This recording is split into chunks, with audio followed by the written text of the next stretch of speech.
জুলুম অবিচার।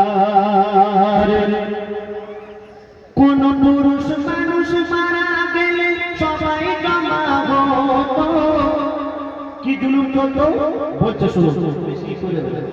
কোন পুরুষ মানুষ মারা গেলে সবাই জমা হতো। স্বামীর চিতায় জ্যান্ত বিধবাকে ফেলে দিত। স্বামীর চিতায় জ্যান্ত বিধবাকে ফেলে দিত। জন্মানে কারো ছেলে, ওগো জন্মানে কারো ছেলে মদ খেয়ে নাচিত। আর মেয়ে বলে কর্ত ফুলে তারে পুঁতে দিত। মেয়ে বলে কর্ত ফুলে তারে পুঁতে দিত। ইসলাম প্রচার হলো, নবীজি করলো ঘোষণা। ইসলাম প্রচার হলো, নবীজি করলো ঘোষণা। জুলুম চলতে দেব না, মর্যাদা খোদা দিয়েছে সবার। মর্যাদা খোদা দিয়েছে সবার। শোনো শোনো সবাই, জাহেলিয়াতের যুগের ঘটনা। মানুষের শান্তি ছিল না, চলত জগতে জুলুম অবিচার। চলত জগতে জুলুম অবিচার। একদিন আমাদের রাসূল তার সাহাবাদের নিয়ে তিনি বক্তব্য রাখছেন। কি বক্তব্য? আমাদের রাসূল বলছেন, কারো যদি মেয়ে সন্তান জন্ম হয়, সেই মেয়েকে ছোট থেকে বড় করলো, লেখাপড়া শেখালো, তাকে ভালো ঘরে বিয়ে দিয়ে দিল, সেই ব্যক্তি জান্নাতের খাতায় নাম লিখিয়ে দিল। এই কথা শোনার পর সবাই সুবহানাল্লাহ আলহামদুলিল্লাহ বলছে। কিন্তু আল্লাহ রাসূলের একজন সাহাবা এক সাইডে তিনি বসে বসে হাউ হাউ করে কাঁদছেন। আমার দয়া রাসূল দেখা পেলেন তারা সাহাবা কাঁদছেন। তিনি জিজ্ঞাসা করলেন, আবু দারদা তুমি কেন কাঁদছো? তারপর কি ঘটনা একটু মন দিয়ে শুনবেন। একদিন আমার দয়ার নবী, একদিন আমার দয়ার নবী মাহফিলে মিলাদ করে। সেজন ভাগ্যবান মেয়ে সন্তান রয়েছে যার ঘরে। সেজন ভাগ্যবান মেয়ে সন্তান রয়েছে যার ঘরে।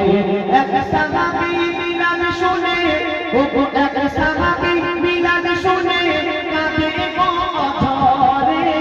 ওগো এক সাহাবী মিলাদ শুনে কাঁদে গো অঝরে।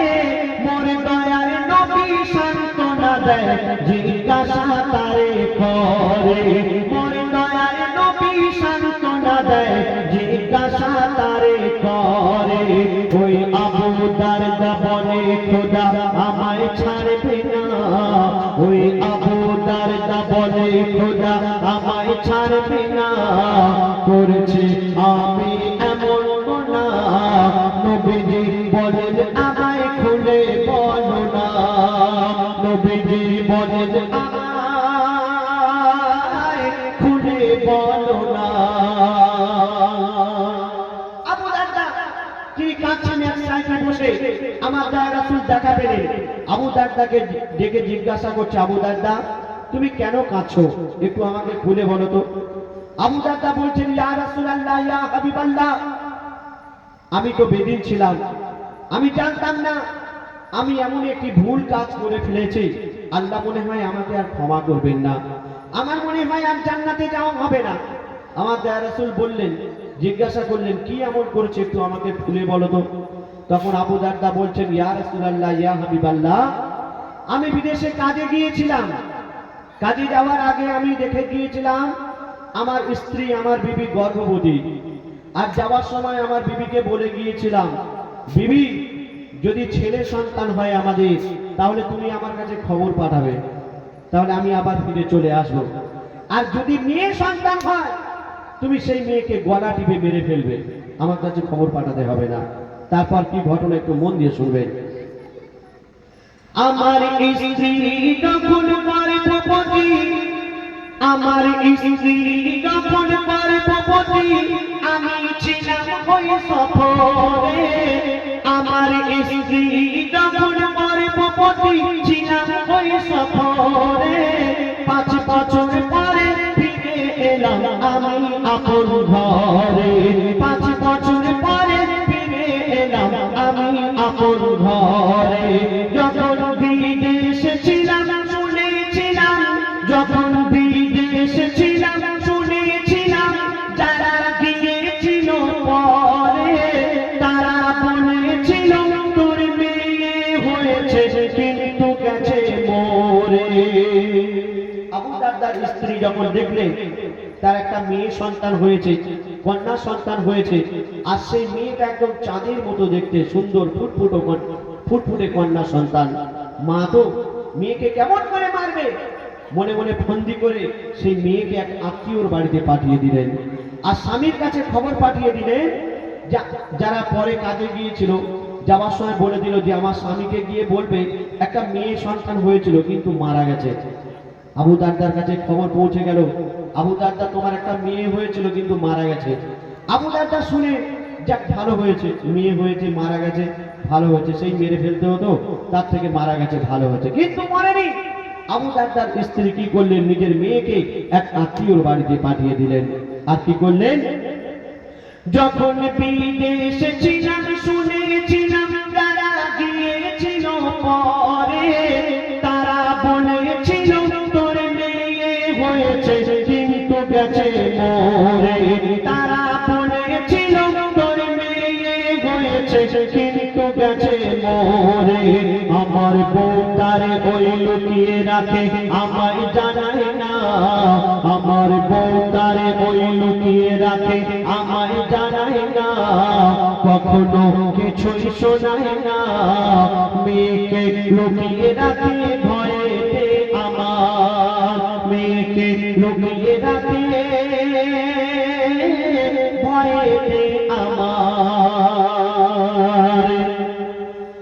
মেয়েকে এক আত্মীয়র বাড়িতে লুকিয়ে রেখেছিল। 5 বছর পরে আবু দারদা কাজ করে যখন বাড়িতে ফিরল, একদিন তিনি বারান্দায় বসে আছেন, এক আত্মীয় সেই আবু দারদার বাড়িতে আসলো একটা ফুটফুটে কন্যা সন্তানকে সঙ্গে নিয়ে, এসেই সেই আবু দারদার কোলে বসিয়ে দিল মেয়েটাকে, আর জিজ্ঞাসা করছে আবু দারদা এই মেয়েটাকে তুমি চেনো? আবু দারদা বলছে আমি কোনো সময় দেখিনি, কে এটা? তখন সেই আত্মীয় বলছে আবু দারদা তুমি শুনে রাখো এটা তোমার মেয়ে। আবু দারদা তিনি বেদিন ছিলেন, রাগান্বিত হয়ে গেলেন, মনে মনে ফন্দি আঁটলেন যে এই মেয়েকে কেমন করে মেরে ফেলা যায়, আমার বিবিকে যদি আমি বলি যে মেয়েকে মেরে ফেলবো কোনো দিন মারতে দেবে না। মনে মনে ফন্দি করলেন, কি ফন্দি বলছে শুনুন।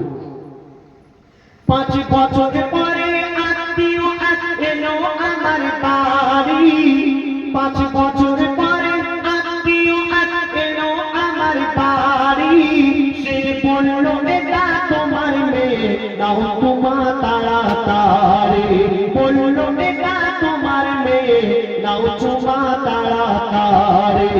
আমি বেদিন ছিলাম রেগে গেলাম, বেদিন ছিলাম রেগে গেলাম, মনে হলো আরি চিন্তা করি এই মেয়েকে কেমন করে মারি, চিন্তা করি এই মেয়েকে কেমন করে মারি, ফন্দি করে ঘুরতে যাব বলে নিয়ে যাই। মনে মনে ফন্দি করলো আবু দারদা, আমার বিবিকে বলবো যে আমার মেয়েকে তুমি ভালো করে সাজিয়ে গুছিয়ে দাও, আমি ঘুরতে নিয়ে যাব। বিবিকে বললো বিবি তুমি আমার মেয়েকে ভালো করে সাজিয়ে গুছিয়ে দাও। জিজ্ঞাসা করছে কেন? বলছে আমার মেয়েকে আমি ঘুরতে নিয়ে যাব, 5 বছর পরে এসেছি তো মেয়ের মুখ থেকে আমি ভুলে গেছি, আমি আমার মেয়েকে ঘুরতে নিয়ে যাব। বিবি তো খুব আনন্দে খুব খুশি হয়ে গেল, ভালো করে গোসল করে সাবান মাখিয়ে ভালো করে নতুন কাপড় পরিয়ে দিল, স্বামীর হাতে তুলে দিল, আবু দারদার হাতে তুলে দিল। তারপর আমি ফন্দি করে ঘুরতে যাব বলে নিয়ে যাই, গিয়ে এক নিরালায় দাঁড়াই, ওই মেয়ে বলে হাসবো কত আর, ওই মেয়ে বলে হাসবো কত আর। আরবের বুকে মরুভূমির বাড়ির রাস্তা, গরমের সময় বালি গরম হয়ে যায়, আপনারা জানেন। বাচ্চা মেয়ে হেঁটে হেঁটে হেঁটে হেঁটে যাচ্ছে আব্বার সঙ্গে। কোথায় যাচ্ছে? ঘুরতে যাচ্ছে। কিছু দূর যাওয়ার পর পা গরম হয়ে যাচ্ছে, পা পুড়ে যাচ্ছে। আব্বাকে বলছে, আব্বা আমি তো আর হাঁটতে পারছি না, আর কত দূর যাব? আবু দারদা বলছে, মা আর বেশি দূর নয়, সামান্য কিছু চলো, আমরা পৌঁছে যাব। তারপরে কি হচ্ছে শুনুন।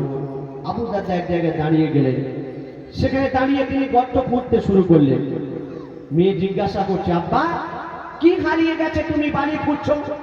আবু দারদা কিছুই বলছে না, বালি খুঁড়েই যাচ্ছে, বালি খুঁড়েই যাচ্ছে। আবু দারদার মেয়ে দেখছে যে আমার আব্বা এত কষ্ট করছে, বালি খুঁড়ছে, আমি একটু সহযোগিতা করি। আব্বাও বালি খুঁড়ছে, মেয়েও সহযোগিতা করছে। গরমের সময় আবু দারদার গা দিয়ে ঘাম টপ টপ করে ঝরছে। মেয়ে দেখছে আমার আব্বার গা দিয়ে ঘাম ঝরছে। মেয়ে তো আব্বাকে একটু বেশি ভালোবাসে, নিজের কাপড়খানা দিয়ে আব্বার মুখখানা মুছিয়ে দিচ্ছে। আহা, মেয়ে তো আব্বাকে একটু বেশি ভালোবাসে। আব্বার গা দিয়ে ঘাম ঝরছে, মেয়ে সহ্য করতে পারছে না, নিজের কাপড় দিয়ে আব্বার মুখখানা মুছিয়ে দিচ্ছে। সে জানে না মাসুম বাচ্চা যে আর কিছুক্ষণের মধ্যে তাকে মেরে ফেলা হবে। তারপর বলছে শুনুন, আমি গর্ত যখন খুলি তখন মেয়ে কয় আমাকে, আমি গর্ত যখন খুলি তখন মেয়ে কয় আমাকে, কি হারিয়ে গেছে আব্বা তুমি খুঁজছো এ গর্ততে, কি হারিয়ে গেছে আব্বা তুমি খুঁজছো এ গর্ততে। ঝরছিল মোর গা থেকে ঘাম, ও গো ঝরছিল মোর গা থেকে ঘাম, সে মুছে দেয় দু হাতে। ঝরছিল মোর গা থেকে ঘাম, সে মুছে দেয় দু হাতে। আমি গর্ত খুলি মোর মেয়ে বালি তোলে সাথে সাথে, আমি গর্ত খুলি মোর মেয়ে বালি তোলে সাথে সাথে। তারে ফেলে দেব মেরে দেব বুঝতে পারে না, তার ফেলে দেব মেরে দেব সে বুঝতে পারে না, বিশ্বাস করে না। আমি দিল ফেলে আর তারে তুলি না, আমি দিল ফেলে আর তারে তুলি না। আবু দারদা সেই মাসুম বাচ্চাকে বাড়িতে পুঁতে মেরে ফেললো। যখন বাড়িতে পুঁতে দিচ্ছে, সেই ছোট্ট মেয়ে কাঁদছে আর বলছে, আব্বা আমি আর কোনোদিন তোমার সঙ্গে ঘুরতে যাব না, আমি তোমার কাছে কোনোদিন কিছু চাইবো না, শুধু একবার তুমি আমাকে ছেড়ে দাও, আমার মায়ের মুখখানা তুমি দেখতে দাও। কোনো কথা শুনলো না, সেই মাসুম বাচ্চাকে বাড়িতে পুঁতে মেরে ফেললো। এই কথা শোনার পর আমার দয়া রাসূল তিনিও কেঁদে ফেললেন। আবু দারদা বলছেন, ইয়া রাসূলুল্লাহ, ইয়া হাবিবাল্লাহ, আমি তো বেদিন ছিলাম, আমি তো জানতাম না, আমি ভুল করে ফেলেছি, ভুলের কি ক্ষমা হবে না? আমার দয়া রাসূল বললেন, ক্ষমা হবে, তুমি আল্লাহর কাছে তওবা করে নাও, আল্লাহ ক্ষমা করে দেবেন, কিন্তু যতদিন তুমি বেঁচে থাকবে আমার সামনে আর আসবে না। কেন? তুমি এমন একটি ভুল কাজ করে ফেলেছো, তুমি যদি আমার সামনে আসো এই কথা আমার মনে পড়বে, আমার রাগ হবে, আর আমার যদি রাগ হয় আল্লাহর রাগ হয়ে যাবে। তাই তুমি আল্লাহর কাছে তওবা করে নাও, আর যতদিন তুমি বেঁচে থাকবে আমার সামনে আর আসবে না। তারপর বলছে শুনুন, মোর দয়ার নবী সব শোনে, মোর দয়ার নবী সব শোনে, আর কেঁদে কেঁদে বলে, খোদা করতে পারে ক্ষমা তুমি তওবা করে নিলে, করতে পারে ক্ষমা তুমি তওবা করে নিলে। ওই আবু দারদা মাথা ঠোকে, ওই আবু দারদা মাথা ঠোকে, খুন ঝরে যায় কপালে, ওই আবু দারদা মাথা ঠোকে, খুন ঝরে যায় কপালে। কবি আসিন বলে কি হতো রে ইসলাম না আসিলে, কবি আসিন বলে কি হতো রে ইসলাম না আসিলে। মোর দয়ার নবী বারে বারে করলো ঘোষণা, মোর দয়ার নবী বারে বারে করলো ঘোষণা, এ জুলুম মোর দয়ার নবী বারে বারে করলো ঘোষণা। মেয়েকে বোঝাবে না, মেয়ে হোক বাঁচে আমানত খোদার, মেয়ে বাঁচে আমানত খোদার। শোনো শোনো সবাই জাহিলিয়াতের যুগের ঘটনা, মানুষের শান্তি ছিল না, চলতো জগতে জুলুম বিচার, চলতো জগতে জুলুম অবিচার।